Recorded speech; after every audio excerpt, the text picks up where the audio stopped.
Ассаляму алейкум. Оразаның екінші күнінде гуляш дайындаймыз. Гарнирге макарон және картоптан пюрені пайдаландым. Ең алдымен бізге лақым ет қажет, яғни сүйексіз ет.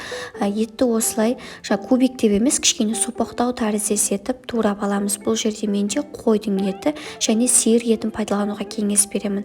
Ең алдымен етті біз маринадтап аламыз. Ол үшін пиязды ұсақтап турап алыңыз. Үстіне 2-3 шай қасықтай соевой соус, тұз және керегінше жаңағыдай өздеріңізге қажетті дәмдеуіштерді қоссаңыз болады. Яғни маринадталған ет дәмді және тез пісетін болады. Біз бұны холодильникке 1 сағатқа қалдырамыз. Табаға сұйық немесе осылай сармай қосыңыз. Сармаймен өте дәмді шығады. Енді етімізді салып, орташа отта қуырамыз. Қуырған кезде жаңағыда пияздар қызарып, немесе мынау еттің өзі қызарып піспеу керек. Жай ғана жаңағыдай жеңіл қуырылуы қажет. Қақпағын жауып, орташа отта қуырасыз, арасында ашып, осылай араластырып тұрыңыз. Қараңыздар, оны еттің, пияздың сөлі шығып тұр. Бізге осы сөлі, суының барлығы тартылуы қажет. Осылай, міне тек түбінде май қалсын. Біз жалпы қуырып болдық. Енді осының үстіне ұн қосамыз. Біраз қасықтай қоссаңыздар жетеді. Ұнды қосқаннан кейін жақсылап араластырып алыңыз. Содан кейін ғана үстіне су құямыз. Суды жарты стакандай құйдым. Енді жақсылап араластырып алыңыз. Кішкене ұнның іртігі жазылсын, әйтпесе қамыр болып ішінде қалып қалады. Қайнап шыққаннан кейін ғана өте баяу отқа қойып, кішкене қақпағын жартылай ашып қойыңыз да, еттің піскенше күтіңіз. Мүмкін ол жарты сағатта пісіп қалуы мүмкін, 40 минутта пісіп қалуы мүмкін. Және де міндетті түрде 15-20 минут сайын арасын ашып, араластырып тұрыңыз. Себебі анау ұн түбіне қоюланып, жабысып қалуы мүмкін. Менде жалпы подливасы дайын, етінің барлығы толықтай пісті. Енді сіздерге гарнирді пісіруді көрсететін боламын. Ең бірінші пюреден бастаймыз. Мен мына жерде жаңағыдай көрінбей қалыпты. Картопты ұсақтап турап, суға қайнатуға қоясыз. Осылай қайнап шыққаннан кейін піскенше орташа отта қайнап тұру қажет. Менікі мысалға картоп 20 минуттарда, 15 минуттарда пісіп шығады. Осылай ұсақтап турасаңыздар тез пісіп шығады. Картоптардың барлығы пісіп болғаннан кейін жеке ыдысқа сүзіп аламыз.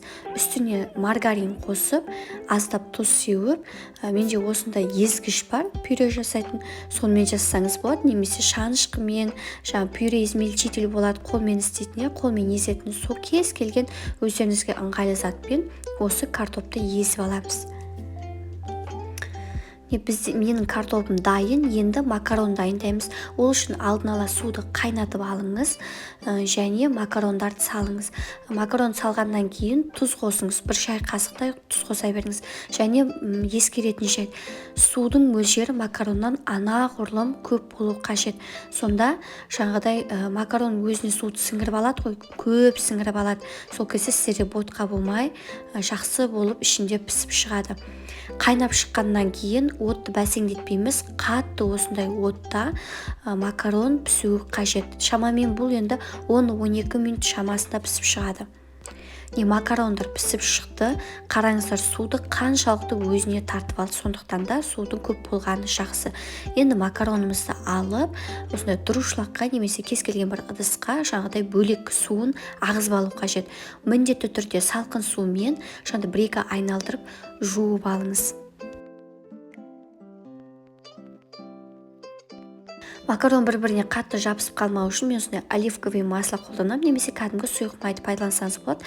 1-2 қасып құйып жіберіп, араластырып жіберіңіз, сонда макарон бір-біріне жабыспай тұрады. Міне достар, біздің тағамыз дайын. Мен сіздерге видеоға түсіру үшін кезек көрсеттім. Жалпы сіздер мысалға подливасын дайындап жатып, екінші жағынан осы гарнирлерді дайындап қоя аласыз. Егер де сізге видео ұнаған болса, лайк басып пікір қалдыруды ұмытпаңыздар. Міндетті түрде каналға подписаться етіңіздер. Өйткені оразаның соңына дейін күнделікті сіздерге тағамдардың түр-түрін шығаратын боламын. Ұстаған оразаларыңыз қабыл болсын, деніңізге саулық, отбасыңызға амандық тілеймін.